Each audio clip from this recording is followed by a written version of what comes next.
rya Yesu Kristo muri kano kanya.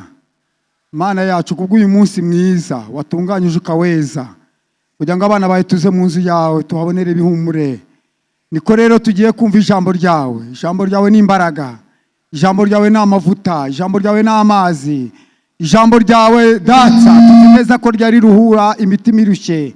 Mana yacu nushimwe, nyemerera kugira ngo ubwami bwawe bumanuke buze buteranire muri iri teraniro. Ijambo ryawe Kristo Yesu ryongere rireme, ryongere rikize, ryongere rishyigikire. Mana yacu ahasenyutse hongere hubakwe, twongere twumve tuguwe neza. Dusengeye umugaragu wawe, umukozi wawe, umwana wawe. Mana mumanureho amavuta yawe, musukire amavuta yawe. Ihembe ryawe Kristo ryongere rimusukirweho, amaze kugira ngo ibyo avuga ntabari ubyivugishwa, ahubwo byose biturutse kuri wowe. Reka rero ibyo wamutekerereye Mana yacu atagize icyo yongera n'icyo yagabanya, byose bibe byiza kandi basha guhembera imitima yose iteraniye aha ngaha. Reka imbaraga za n'ubwami bwawe bigomeze bitegeke mu izina rya Yesu urakoze, amen. Yesu ashimwe. Murambure Bibiliya dusome. Turasoma mu gitabo cya mbere cy'Abami, igice cya 19 umurongo wa 7 n'uw'8. Igitabo cya mbere cy'Abami, igice cya 19 umurongo wa 7 n'uw'8. Turasoma n'igitabo cy'umuhanuzi Yesaya, igice cya 57 umurongo waho w'10 wonyine. Yesaya igice cya 57 umurongo w'10 wonyine. Turagaruka kandi dusome muri Yesaya igice cya 40 umurongo wa 29 wonyine. Yesaya igice cya 40 umurongo wa 29 wonyine. Turahera hano mu gitabo cya mbere cy'Abami, igice cya 19 umurongo wa 7 n'uw'8. Dusome mu izina rya Yesu.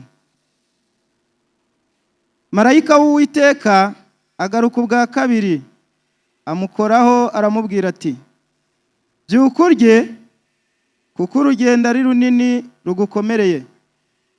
Nuko arabyuka ararya aranywa.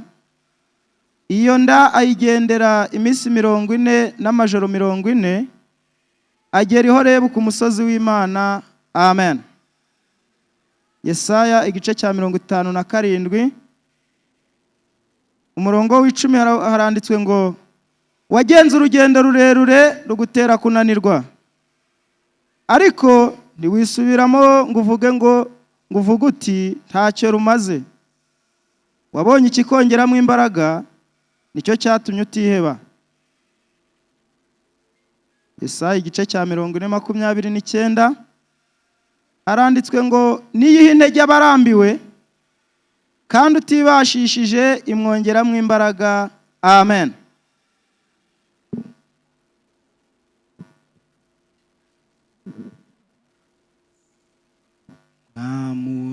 Namutuvubira imvura yaduhembura rwose,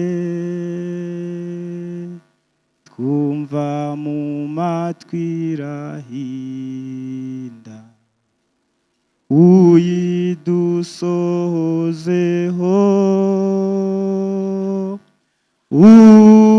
Utuvubira imvura iyo umugisha wawe hahoze hagurujojo,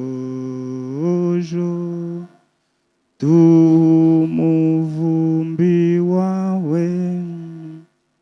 Amen. Nitwa Turaturaniwe Emmanuel, ndi umukristo hano ku itorero rya Beteli. Imana iduhana umugisha mu izina rya Yesu. Dusomye ijambo hano mu gitabo cya mbere cy'Abami, igice cya 19 umurongo wa 7 ndetse n'uw'8. Ijambo riravuze ngo, marayika w'Uwiteka agaruka ubwa kabiri, ngamukoraho. Amaze kumukoraho ngo aramubwira ngo nabyuka rye kuko urugendo ari runini kandi ntabwo rworoshye, rurakomeye. Bibiliya iravuze ngo nuko arabyuka ararya aranywa, ngo iyo ndayigendera iminsi 40 n'amajoro 40, ngagera i Horebu ku musozi w'Imana. Uwo ni Eliya. Dusomye ara mu gitabo cy'umuhanuzi Yesaya mu gice cya 57:10, ijambo riravuze ngo nuko rero ibyo byavuzwe ni ibya Eliya. Ijambo riravuga ngo nawe, njyewe nawe turanga, wagenze urugendo rurerure, none rumaze kuba rurerure rugutera kunanirwa. Ngo ariko nubwo rwakubanye rurerure ndetse rugatuma unanirwa, ntabwo wigeze wisubiramo ngo uvuge ko ntacyo rumaze. Niyo mpamvu n'uyu munsi wagarutse. Ijambo riravuze ngo wabonye ikikongeramo imbaraga, nicyo cyatumye utiheba. Amen. Ijambo rirakomeje riravuga ngo nuko rero nawe uri kubona byanze, ukaba uri kumva ucitse intege, ukaba uri kubona nta nzira, ukaba uri kubona bigeze finali, iravuze ngo humura. Iyo waje gusenga uyu munsi, iyo waje kuganira nayo uyu munsi, niyihe intege abarambiwe nk'uko urambiwe, ngo kandi umuntu wese utibashishije iyo yemeye intege nke niyimwongeramwo imbaraga. Amen. Gize ngo tuganire ku ijambo rimwe riri kumbwira nawe rikakubwira ngo uyu munsi nawe Imana iguha ikikongeramo imbaraga. Amen. Mumbwirire ngo Imana iguha ikikongeramo imbaraga.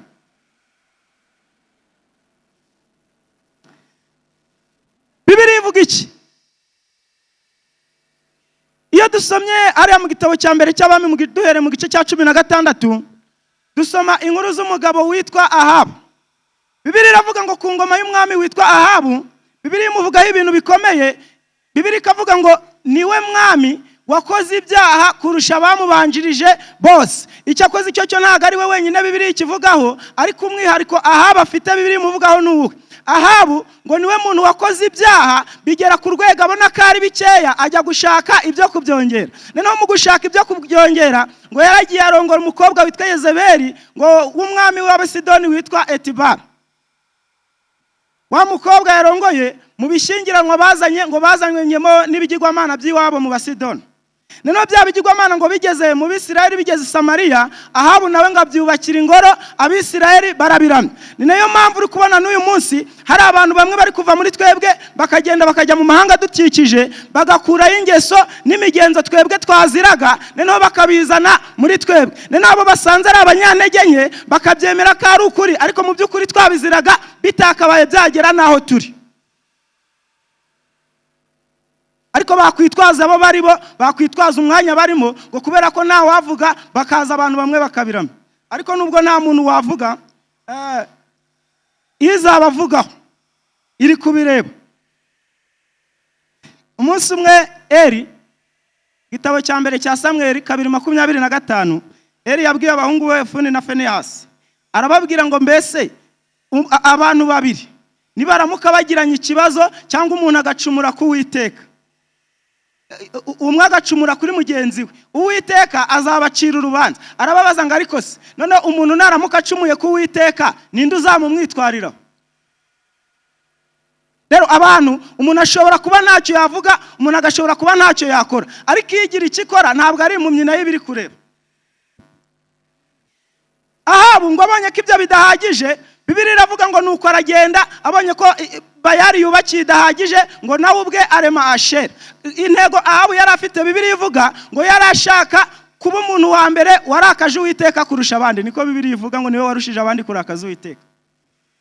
Ibyo ngibyo abona ko bidahagije, Bibiliya ivuga ko ku ngoma ya Ahabu ngo niwe witwa Hiyeli w'i Beteli yongeye kubaka umudugudu witwa Yeriko, aho Yesu n'Abisirayeli basenye bibagoye, bigatuma Yesu avuma umuntu wese uzongera kuhubaka kandi atamuzi. Eliya, uko ari we nshaka ko tuvuga cyane muri iki kiganiro, arebye ibyo ngibyo bari gukora, arebye ibintu Abisirayeli bari gukora, arebye uko bari gutukisha Imana, ari abantu Imana yagaburiye, barajyaga rimwe na bwo ari manu, uyu munsi bakaba bari kujya gatatu, ndetse n'ibisigaye bakabimena. Igihembo bahembye Uwiteka wakoze ibyo ngibyo akaba ari ukumutukisha. Eliya arebye asanga abantu bari gutukisha Uwiteka, ari abantu Uwiteka yakuye mu cyaro, nta base na basekuru bari bafite mu mujyi, akabazana akabatuza mu mujyi, none icyo bahembye Uwiteka akaba ari ukumutukisha. Eliya agiye kwitegereza asanga abantu bari kumutukisha ari abantu bambaraga ibyo bahawe n'abandi, niba ari ipantaro cyangwa ari ijipo ntibinamukwire, akabipfundikisha ikirere cyangwa umushumi. Ariko uyu munsi atangiye kwigurira uko ashaka no kwambara neza nk'abandi, bikaba byamunaniye, akaba ari gutukisha Imana kubera imyambarire ye. Eliya birebye aravuga ngo nta kindi kibiteye ni umurengwe. Eliya abonye ari umurengwe ubiteye Abisirayeli, ahita afata umwanzuro ntawagishije inama. Bibiliya iravuga ngo aragenda ajya imbere ya Ahabu n'Abisirayeli, ngo arababwira ngo ibwo nsanze ikibibateye ari umurengwe, ndahiye Uwiteka Imana nkorera, nta mvura cyangwa ikime bizagwa muri iyi myaka. Byanga bikunda ibijyo nibishira, umurengwe uzabashiramo, muzongera mwumve. Abisirayeli bitewe n'igihe bari barimo, birashoboka ko batekereje ko ari ugwege. Bibiliya iravuga ngo ntibyatinze amapfa yaratangiye. Neno Imana isanga Eliya iramubwira ati rero nta na rimwe ushobora gufatanya abantu n'igihano kandi mutarafatanyije ibyaha, ahubwo wowe genda ujye ku kagezi kitwa Kereti, uzajya unywa amazi yako, kandi ntegetse ibikona kujya bikugemurirayo. Bibiliya iravuga ngo yaragiye ajya kuri ako kagezi. Neno ari kuri ako kagezi ngo ibikona byamuzaniraga inyama n'umutsima. Nkuko tubizi twese tuzi ko ibikona cyangwa ibisiga bikunda inyama, ariko ntago byazijyaga, byarazijyanaga kuko ijambo ryari ryavuze ngo Uwiteka ategetse ibikona, byazijyanaga aho byategetswe. Eliya kuri ako kagezi kitwa Kereti arahaba, abandi bari mu butayu, izuba rimeze nabi, amapfa yarabagezeho. Bibiliya iravuga ngo igihe kigeze ka kagezi karakama. Akagezi gakamye kubera ko Imana ifitiye abantu babanye nayo ubundi buryo, iramubwira ngo vaho ngaho Kereti ugende igiserafati, niho nateguye hari umupfakazi uzakugaburira. Eliya yaragiye igiserafati, Fakaza aramugaburira ibintu byinshi tutakwinjiramo. Icyakoze ngo igihe kiragera, umwana wa mupfakazi arapfa. Wa mwana wa mupfakazi apfuye, agira ikibazo, araza ajya kureba Eliya aramubaza ngo mbese muntu w'Imana, ikintu cyakuzanye aha ngaha ni ukugira ngo wibutse Uwiteka ibicumuro byanjye? Eliya ngo aramubaza ngo ubaye iki? Aramubwira ati dore umwana wanjye arapfuye. Bibiliya iravuga twihuse ngo Eliya aragenda afata wa mwana amujyana mu cyumba cyo hejuru aho yabaga, umwana aramuzura. Amaze kumuzura ngo inzara yari imaze kuba nyinshi mu gihugu cya Isirayeli. None ngo Imana isanga Eliya iramubwira ati rero genda ujye kubonana na Ahabu kuko ndashaka kuvubira isi imvura.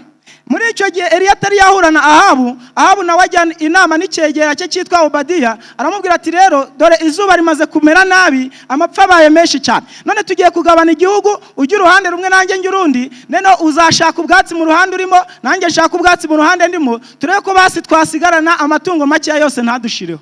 Obadiya ngo arimo agenda ahita ahura na Eliya. Ahuye na Eliya ngo Obadiya aramubwira ngo ni wowe, kandi nta hantu muri ibi bihugu byose nibyo duturanye databuja atakwije inzandiko zo kugushaka, yararahije n'abami bavuga ko nta numwe waguhishe, nta numwe ugufite. Eliya ngo aramubwira ngo genda ubwire Ahabu yuko ndi hano. Obadiya agira ikibazo, aribaza ngo mbese umwuka w'Uwiteka uba muri wowe ndawuzi, none nimara kugenda nkabwira Ahabu yuko nkubonye, naza ngasanga umwuka w'Uwiteka yakujyanye ahandi, Ahabu ndamusobanurira iki? Eliya aramubwira ati nkurahiye Uwiteka ntabwo buri bumbure, genda umubwire murasangana. Ahabaje agihura na Eliya, Ahabu avuga ijambo rikomeye, aravuga ngo ni wowe n'umuruho wateye Isirayeli. Kubera ko Eliya yari afite imbaraga z'Imana, kubera ko Eliya yari afitanye ubusabane n'Imana, ntabwo yatinye kuba Ahabu ari umwami. Bibiliya ivuze iki? Iyo dusomye mu gice cya 25 cy'Imigani umurongo wa 26, Bibiliya iravuga ngo umukiranutsi wiyoroshya imbere y'umunyabyaha ameze nk'isoko itobamye, ngo nk'iriba ritobamye, ngo cyangwa isoko yandujwe. Kubera ko isoko ya Eliya yari itarandura rero, nicyo cyatumye ahangara kubwira Ahabu, aramubwira ngo ntabwo ari ngewe wateye Abisirayeli umuruho, ahubwo ni wowe Ahabu ndetse n'ab'inzu ya so, nimwe mwateye Abisirayeli umuruho. Eliya aramubwira ati kwanza reka twe guterana amagambo ntacyo ari bumare. amubwira ati genda ufate abahanuzi bawe, ubwo wumva ko izo mana zawe zifite imbaraga, genda ufate abahanuzi bawe ubazane, noneho baduhe imfizi ebyiri bampa imwe nabo babahindi, noneho turatamba ibitambo, Imana iri budusubirisha umuriro nk'uko korari imaze kuririmba, iyo ngiyo niyo iraba ari Imana. Ahabu yaragiye arabitegura, azana imfizi ebyiri. Bibiliya iravuga ngo ahereza abahanuzi ba Bayali n'abashera imwe, barayitunganya. Bibiliya yavuze ngo bahera mu gitondo bageza ku manywa y'ihangu, nta muriro barabona, barakomeza barakotsora, niko Bibiliya ivuga, barikebagura ntiwarora, ngo basimbukira hirya no hino, umuriro wanga kumanuka. Eliya abonye ko bari kumurira igihe, Bibiliya iravuga ngo bageze igihe cyo gutamba igitambo cyane mugoroba, Eliya arababwira ati dore ibyanyu byanze, mureke noneho nanjye nkora ibyanjye. Bibiliya ivuga ko Eliya ikintu cya mbere yakoze, ngo yaramanje asana igicaniro cya Isirayeli, kuko cyari cyarasenyutse, gisenywe no kuba Abisirayeli barimuye Imana bajya gukorera bya bigirwamana Ahabu yabazaniye. Aragenda asana igicaniro, amaze gusana igicaniro ashyiraho igitambo aratamba. Bibiliya ivuga iki? Bibiliya iravuga ngo nubwo abandi bari bahereye mu gitondo bakageza ku masaha ya nimugoroba barimo basenga Imana, bari gusenga bihoreye, byageze ku rwego Eliya babwira ko ahari ishobora kuba yazindutse cyangwa ikaba yasinziriye. Bibiliya ivuga ko amagambo Eliya yakoresheje ari amagambo atari menshi, kuko yaravuze ngo Uwiteka Imana ya Aburahamu na Isaka na Isirayeli, uyu munsi bimenyekane yuko ari we Mana y'Abisirayeli, kandi ari wowe ushobora kugarura imitima yabo. Bibiliya iravuga ngo akimara gusenga iryo sengesho, ako kanya ngo uwo mwanya umuriro uturuka mu ijuru utwika igitambo n'inkwi n'amabuye byose birashya. Abantu bose bari aho ngaho ngo bikubita hasi bubamye, baravuga ngo Uwiteka Imana niwe Mana. Amen. Icyo kivuyeho, Eliya ngo afata abahanuzi bose ba Bayali ndetse n'aba Ashera, ngabwira abantu bari aho ngaho, barababwira ngo nibabafate he kugira n'umucika. Bibiliya iravuga ngo arabamanukana abajyana ku kagezi k'Ishoni abicirayo. Amaze kubicirayo, ngo arangije abwira Ahabu ati rero ndikumva imvura yenda kurwa, hari bugwa imvura nyinshi, shaka ukuntu wafungura unurira igare ryawe umanuke, kugira ngo imvura itaza kugutangirika kubuza kujya iwawe i Yezereli. Ahabu yumvise ibyo Eliya amubwiye, arabikora, ariko ngo Eliya nawe ahita yurira igare arihuta cyane, ngo bituma atanga Ahabu i Yezereli. Noneho Ahabu ageze i Yezereli, kuko Eliya we yari yahamutanze, Ahabu ajya kuganira n'umugore we Yezebeli wazanye bya bigirwamana byatumye Imana yanga Abisirayeli. Baganiye, ngo Ahabu abwira Yezebeli, aramubwira ngo Eliya yisha abahanuzi ba Bayali n'abashera bose, yabarimbuye yabamaze. Yezebeli ngabyumvise abwira Ahabu ngo ubugingo bwa Eliya ninabuhwanya n'ubwabejo nk'iki gihe Imana zizabimore ndetse bikabira. Ngeno mwiragenda ibwira Eliya amagambo Yezebeli avuze. Eliya byumvise ngo yigira inama, yahise afata umwanzuro, gafata umugaragu we aragenda musiga Berisheba y'i Buyuda, ngo we wenyine agenda urugendo rw'umunsi umwe mu ishyamba. Bajya bavuga ngo Eliya kuba yarumvishe ririya jwi rya Yezebeli agahunga, ngo nawe yari umunyantege nke. Ngewe uko mbibona mbona ikibazo atari uko Eliya yari umunyantege nke, ahubwo ikibazo cyabaye aho iryo jwi ryamusanze. Eliya niwe wari warahanganye na Ahabu, ajya guhagarika imvura ntabwo yamanje kujya kwihisha ngo atume, yabivugiye mu iteraniro avuga ati nshingiye ku byo muri gukora imvura ndayihagaritse. Eliya niwe wahangaye Ahabu nk'umwami, aramubwira ngo ntabwo ari ngewe wateye Abisirayeli mu ruho, ahubwo niwe wateye Abisirayeli mu ruho n'ab'inzu ya so. Ahubwo ikintu cyagoye Eliya ni uko iryo jwi ryaje rikamusanga ananiwe, nk'uko nawe uyu munsi unaniwe.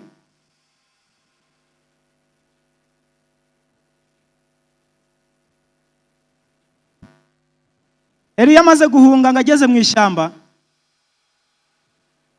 hari igiti cyitwa umuretemu, uko bakitubwira mu mateka njye sindakibonaho, bavuga ko iyo amakakama yacyo yakugwagaho warapfaga. Eliya ngo ageze munsi y'icyo giti yijyamira aho ngaho, ndetse nta nubwo yajijishije, yareruye avuga ikitumye aharyama, aravuga ngo ndarambiwe ubu noneho ndi kumva icyabimara ari uko wakuraho ubugingo bwanjye kuko naruta ba sogokuruza. Bibiliya yavuze iki? Bibiliya yavuze ngo marayika w'Uwiteka amusanga aho ngaho aramubwira ngo nabyuka rye kuko urugendo ari runini ndetse kandi rumukomereye. Bene data, hariya Eliya yarananiwe kuko nawe ubwe yarabyivugiye ngo ndarambiwe. Nta kindi cyatumye arambirwa, kandi yamuhamagaye itaramubwira ko akazi karangiye, ni umunaniro wari umufashe. Uyu munsi wa none nubwo Eliya ari ijwi rya Yezebeli ryamuteye kunanirwa, nawe uyu munsi wa none ufite ibintu biri kugutera kunanirwa. Ubukene bushobora gutera umuntu kunanirwa. Yewe ubukire nabwo bushobora gutera umuntu kunanirwa. Kwangwa n'imiryango, inshuti n'abavandimwe ntibakwiyumvemo kandi mwabanaga neza, bishobora gutera umuntu kunanirwa kuko yasigaye wenyine. Ibibazo bibaye byinshi bishobora gutera umuntu kunanirwa, ariko kandi n'ibisubizo nabyo bishobora gutera umuntu kunanirwa. Ariko uyu munsi wa none Imana ireba iterekwa, Imana ireba mu mutima wawe, ikareba mu mutima wanjye, Imana izi inzira zawe, ikabiza inzira zanjye, ikabiza ikintu kiri kuntera kunanirwa muri iyi minsi. Iyo ngiyo niyo turi kubwira ngo iduhe ikitwongeramo imbaraga. Amen. Imana ibiguteye kunanirwa byo birahari, ntabwo ari uko bidahari, birahari. Ariko uyu munsi wa none Imana ireba iterekwa, ireba ibiguteye kunanirwa, aba ari ikongeramo imbaraga, kuko niyiza aho biri gupfira.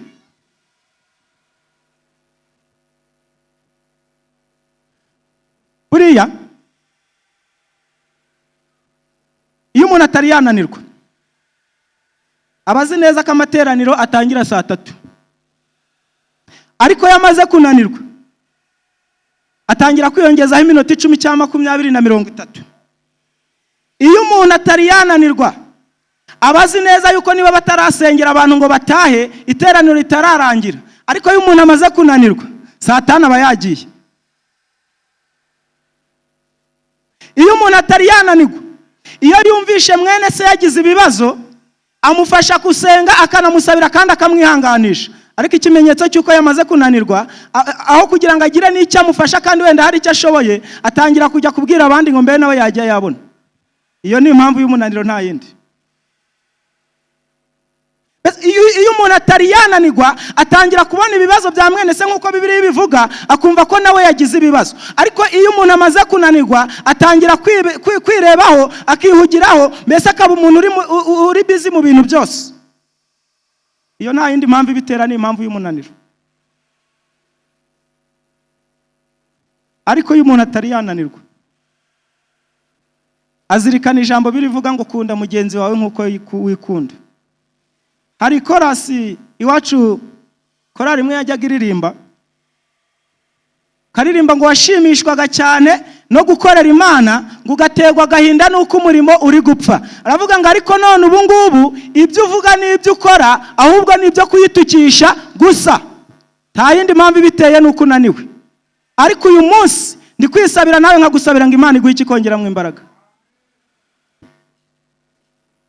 Impamvu tubivuga ni iyi: Bibiliya yatubwiye ngo Eliya nubwo yarananiwe, marayika aramusanze aramubwira ngo nabyuka rye kandi anywe kuko urugendo rwo kuba naniwe ntabwo bivuze ko urugendo rurangiye. Kunanirwa arananiwe nkuko nawe uyu munsi unaniwe, ariko urugendo ntabwo rwari rwarangira. Aho Imana yashatse kukugeza ntabwo wari wahagera. Neno Imana, marayika abwira Eliya, aramubwira ngo nabyuka rye kandi anywe kuko urugendo nta nubwo ari rutoya, ni runini kandi ntabwo rworoshye, rurakomeye. Bibiliya yatubwiye ngo nuko Eliya arabyuka ararya aranywa, ngo iyo ndayigendera iminsi 40 n'amajoro 40 kugira ngo agere i Horebu ku musozi w'Imana. Nanishatse kuvuga ngo nubwo nawe uyu munsi unaniwe, ibikunanije urabizi, bikunanije Imana irabizi, nanjye ibinanije ndabizi. Ariko nubwo tunaniwe, urugendo ruracyahari kuko nituragera aho Imana yashatse ko izatugeza. Ariko uyu munsi wa none, niba Eliya yarasanze, Imana yarasanze Eliya ikamwongeramo imbaraga zituma abasha kuva aho yananiriwe akabasha kugera aho Imana imushaka, iyo Mana niyo natwe tugiye kubwira ngo none nubwo tunaniriwe aha ngaha, nitwongeremo imbaraga zituma tubasha kugera aho yagambiriye ko izatugeza. amen. Kuko ijambo ryatubwiye ngo twebwe twareba tukabona biducikiyeho, tukabona ibintu biturangiriyeho, ariko ryatubwiye ngo nitube turetse kwiheba, kuko Imana turi gusenga, kuko twasanze atari Bayali, kuko twasanze hari ibyo yakoreye Bayali, twasanze ari Imana ifite ububasha n'ubushobozi. Ijambo riratubwira ngo nuko rero nubwo twebwe tunaniwe, niyo ishobora guha intege abantu barambiwe cyangwa bananiwe nkatwe, kandi turamutse tuyemereye intege nke zacu, umuntu wese niyihagarareho, umuntu ntatangiye kwirebaho, ntatangire kureba kuba muri iruhande, ahubwo akemera intege nke ze, ngo niyo ishobora kumwongeramo imbaraga. Yego senga Imana.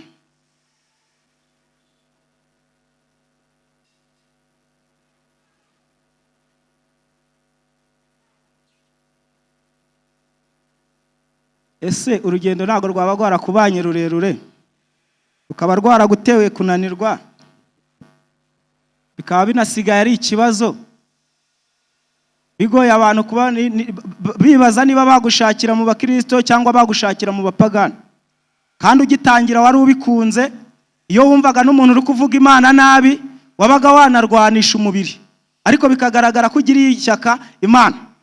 Ariko uyu munsi wa none kubera umunaniro usigaye nawe uri simbirimo, ahubwo iyo ugeze aho bari kuvuga nabi itorero ry'Imana nawe urabafasha.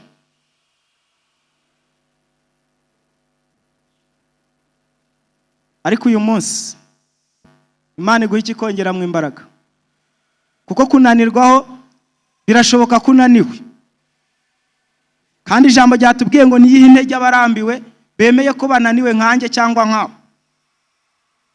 Kandi uwemera ko atibashishije nyamara kandi yarashaka kubasha, iyo ngiyo niyo imwongeramo imbaraga. Ese uri tayari? Uri kumva unaniwe?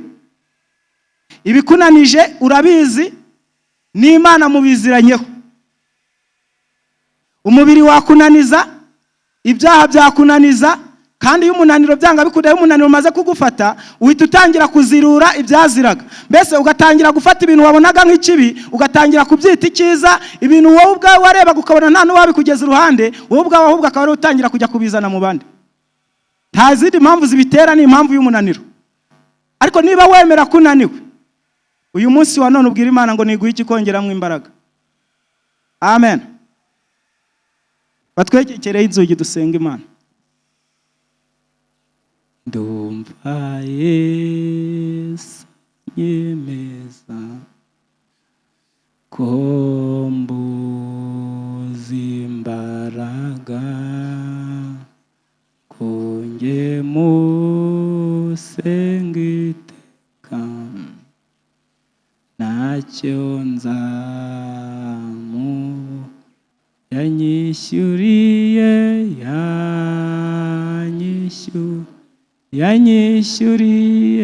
ya myenda, yambabariye ibyaha, atumanerate. Umuntu wese uri kumva yuko ananiwe, kuko yari yamaze kunanirwa, yafashe umwanzuro ukomeye, aravuga ngo icyabimara nuko wakuraho ubugingo bwanjye. Nawe kubera umunaniro niyo mpamvu uri kuvuga ngo icyabimara nuko na korari nayivamo, icyabimara nuko abapende nabavamo, icyabimara nuko n'uru rugo naruvamo, icyabimara nuko uyu mugabo namusiga, icyabimara nuko uyu mugore namusiga, icyabimara nuko nakwishingira, icyabimara nuko nanjye nasubira gukora ibyaha. Iyo ni imyanzuro umuntu afatishwa n'umunaniro. Urananiwe ngo uhaguruke dusenga Imana.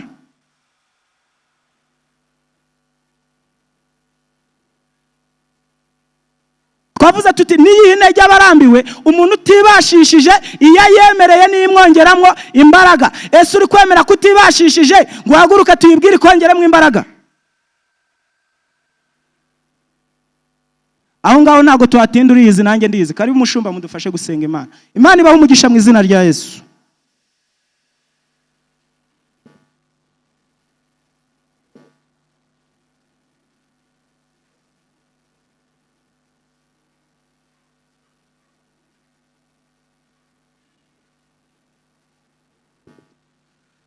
Mana ishobora byose, mu izina rya Yesu Kristo umwami, turaguhimbaje muri uyu mwanya, dushimiye ubuntu bwawe bwinshi, dushimiye imbabazi zawe zo ku musaraba, dushimiye kuko udutwegera mu mwanya wose.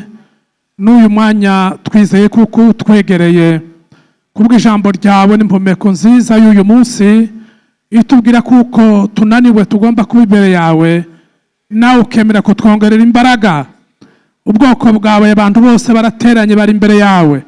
Ni wowe uzi aho umuntu ananiriwe, ni wowe uzi ikinanije umuntu, ni wowe uzi icyatumye umuntu wese agenda ananirwa.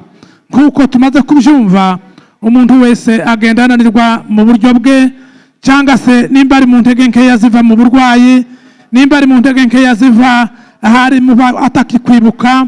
Ni byinshi bitunanije, ariko turasaba ngo twongerere imbaraga mu izina rya Yesu Kristo. Ubwoko bwawe burakeneye ngo imbaraga zawe muri uyu munsi zongere zimanuke, zongere zize, kugira ngo ijambo ryawe rigire aho rikura abantu n'aho ribigiza. Imbaraga zo mu ijuru, Mwuka Wera amanuke, Mwuka Wera aze nka wa muriro wamanutse wa munsi ugatwika igitambo na biriya byose byari bigikikije. Hariho amabuye, hariho ndetse n'amazi, ariko umuriro wawe waramanutse, byose urabirigata. Turasaba ngo intege nkeya zose binabiriya byose biyitera, ijambo ryawe rishobore kuboneka ribikiza. Umwuka Wera amanuke, yoze imitima y'abantu, yongere abantu mu imbaraga. Turagushimiye kubidukoreye, ni mu izina rya Kristo Yesu umwami, amen.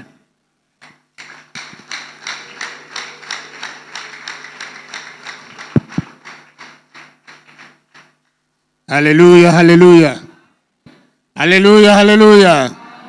Dukomere ijambo ry'Imana amashyi menshi cyane.